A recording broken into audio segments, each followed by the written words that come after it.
광야의 복음 전파 마가복음 1장 1절에서 8절. 이스라엘 민족에게 하나님의 참선지자가 끊긴 지가 약 400여 년이 지났다.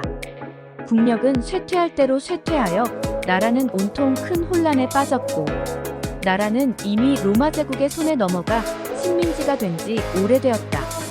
더군나 이스라엘의 민족 종교마저 타락하여 제사장들은 개인의 영달에만 전념했다. 그래서 이스라엘 백성은 메시아를 간절히 기다리고 있었다. 세례 요한은 주님보다 6개월 먼저 세상에 왔다. 제사장 사가라의 아들로 태어난 요한은 세례가 독특하여 세례자 요한이라고 불리어지게 되었다.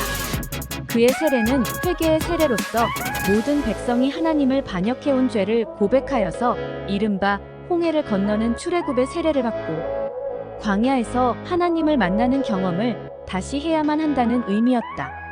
회개하라 천국이 가까이 왔느니라. 마 32회개만이 주님을 만날 수 있는 유일한 길이 되는 것이다. 세례 요한은 어려서부터 철저하게 경건의 훈련을 받았다. 그는 성년이 되어서도 광야에 나가 살면서 하나님의 명령을 기다리며 살았다.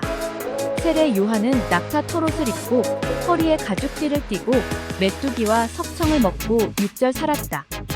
세례 요한은 예수님과 동등한 신분의 사역자가 아니었다. 그는 단지 예수님 앞에 와서 오시는 길을 예비한 종이다. 그는 예수님과 자신을 분별할 줄 알았다. 그는 쇠해야 하고 예수님은 흥해야 한다고 증언하였다.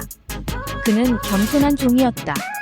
세례 요한은 엘리야의 위대한 광야 전승을 이은 선지자로서 심지어 옷도 그 역사적 인물과 같은 것을 입었다. 그는 자신의 소명의 의미와 내용을 정확히 알고 있었다.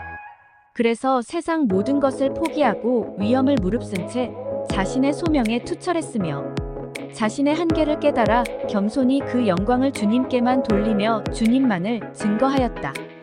세례 요한은 과거 전체를 뒤돌아보며 또한 미래를 바라본다.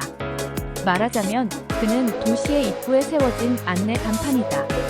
우리는 요한이라는 종 너머에 계신 주님을 바라보며 물세례 너머에 있는 성령 세례를 만나고 체험해야 한다. 왜 예수님을 꼭 믿어야 하는가?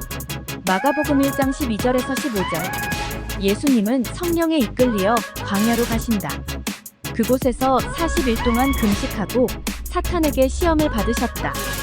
하나님께 인정을 받은 후 왜 이렇게 해야만 되는가? 하나님은 사역을 시키실 때 반드시 훈련부터 먼저 겪게 하신다. 훈련 없이 좋은 결과를 이룰 수 없기 때문이다. 이렇게 힘들게 시험과 고난을 마치신 예수님은 하나님을 전파하였다. 때가 찼고 하나님의 나라가 가까웠으니 화해하고 복음을 받으라고 외치셨다. 회개하고 복음을 믿으라는 외침이 예수님의 사명이었다. 이러한 예수님의 외침 소리에 우리는 왜 예수님을 믿어야 하는가? 첫째, 내 영혼이 죄에서 구원받고 천국에 가서 영원히 행복하게 살기 위해서 믿으며 둘째, 현 세상에서도 하나님의 복을 받고 행복하게 살기 위해서 믿으며 셋째, 마음의 조정화를 누리며 행복하게 살기 위해서 믿는 것이다. 이 중에서 가장 중요한 이유는 첫 번째이다. 예수님을 믿지 않는 사람들도 사람이 죽으면 저승에 가서 복을 받으라고 명복을 빌어준다.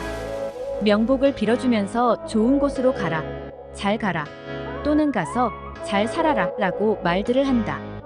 그리고 죽은 사람을 땅에 묻을 때에는 잘 가라며 노자돈도 넣어준다. 그리고 사람이 죽은 후에는 구천을 떠돈다 라는 말을 한다. 구천이라는 곳은 죽은 사람의 넋 혼이 들어간다는 곳이다. 다른 말로는 황천이나저승이라고 한다. 그래서 죽은 사람을 황천객이라고도 한다. 예수님을 믿지 않는 사람들도 죽은 후의 세계에 대해서 어렴풋이 알고 있다. 그래서 그들에게 예수님을 믿어야 죽은 다음에 천국에 간다 고 말하면 정말 천국이 있을까? 죽으면 그만 아닌가?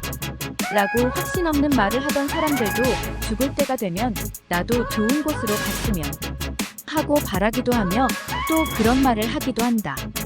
예수님을 믿는 사람들에게는 사람을 창조하신 하나님께서 죽은 다음에 가는 곳에 대해서 아주 정확하게 알려주셨다.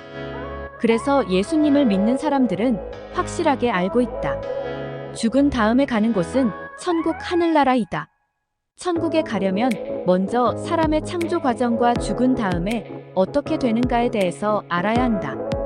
우리는 성경 속에 모든 비밀이 간직되어 있다는 사실을 알고 항상 성경을 읽고 깨달아야 한다.